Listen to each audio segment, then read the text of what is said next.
The Lord be with you and with your spirit. O Lord Jesus, Son of the living God, who begotten in eternity, yet did will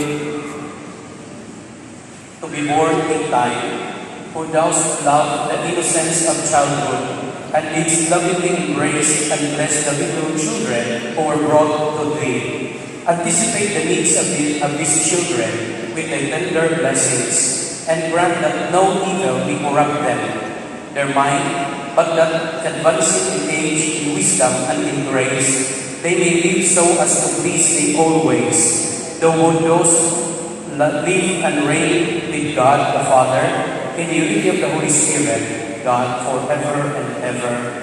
Amen.